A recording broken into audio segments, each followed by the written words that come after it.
Sadly, this would not be the last time that Bill Cosby offering somebody something to eat or drink would result in tragic consequences.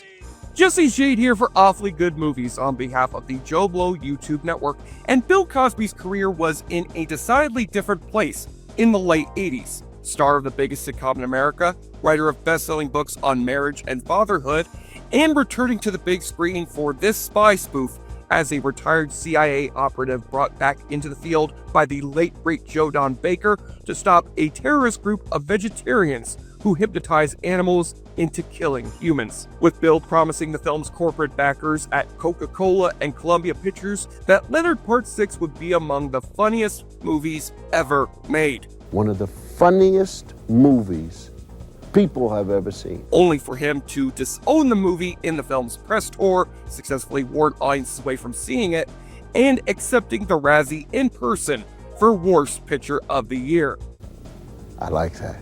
So let's have a Coke and a smile and cut back to my 2014 review of a spy adventure so awful that you'll be glad Cosby's too old to make a Leonard Part 7 in this pudding-popping episode of Awfully Good Movies.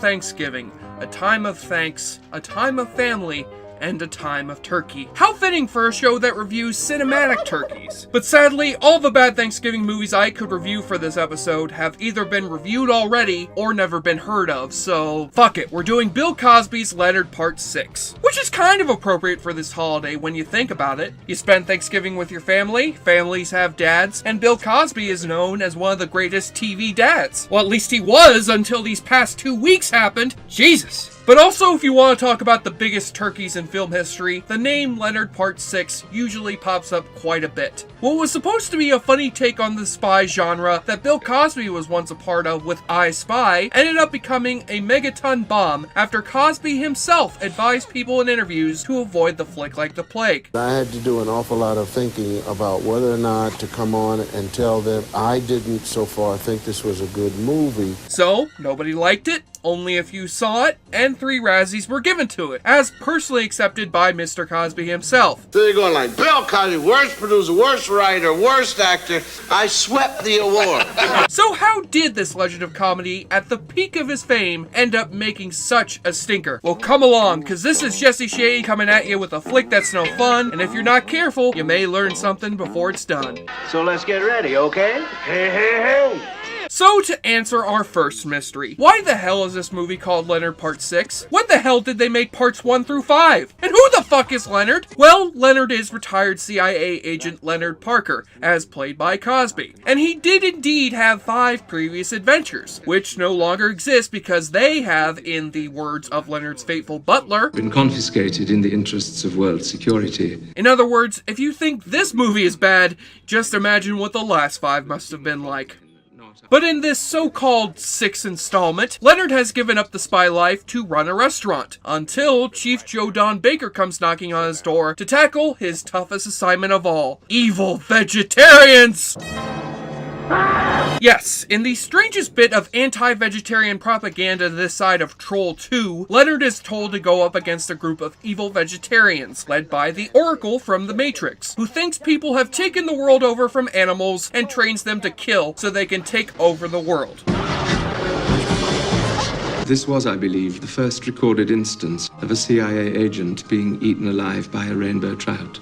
Want to know more about this batshit plot? Well, too bad, because first you'll have to watch Leonard try to prevent his actress daughter from dating her 66-year-old director and try to get back in the saddle with his estranged ex-wife. Because when you think spy movie, you think dysfunctional family spats. I'm having a lot of trouble not remembering you with her. But when Leonard finally decides to return to the spy life, the movie switches gears from awful Cosby Show episode to complete and utter insanity. These are some actual scenes from this movie. Cosby uses his ballet skills to fight off a gang of birdmen, none of whom are lawyers or Michael Keaton. He shoots cartoon bullets at the door of the villain's compound, which look like they came straight out of Who Framed Roger Rabbit. He fends off killer lobsters with melted butter. Melted butter? Melted butter! Melted butter.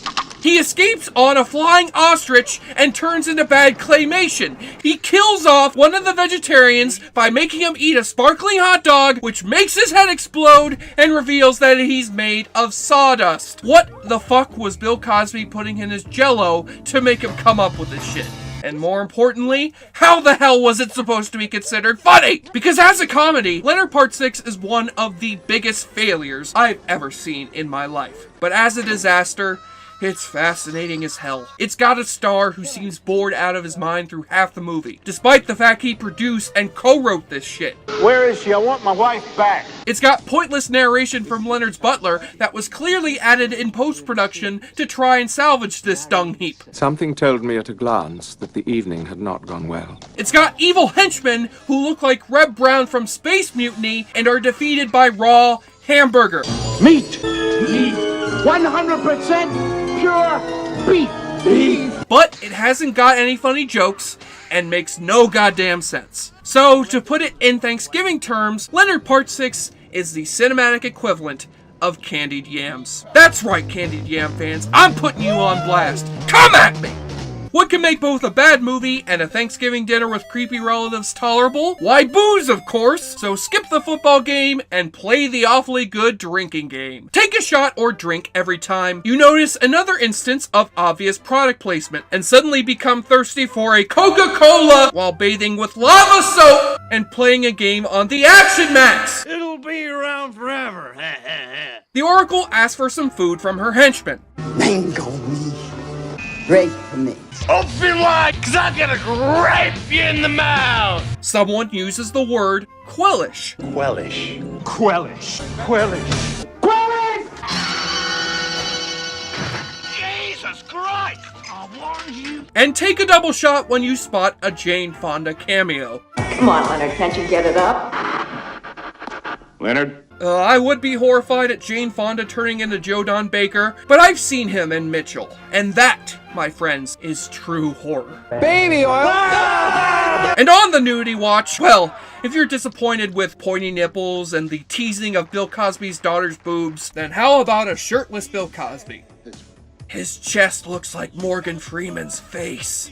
On the enjoyableness continuum scale from Bull to Bruce, Leonard Part 6 puts the poop in Pudding Pop and gets a 2 out of 10. Which will come first, Leonard Part 7 or Ghost Dad 2? You're both wrong. It'll be Meteor Man 2, The Rise of Marvin.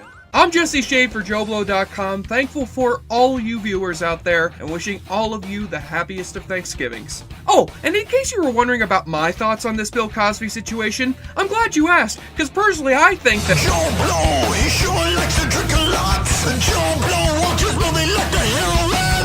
JoBlo, he's not just like the summer high. Thank you for clicking on our video, everybody. If you like what you saw here, please make sure you like the video and subscribe and share with your friends who like this sort of content. JoBlo was created by movie fans for movie fans, and we appreciate your support.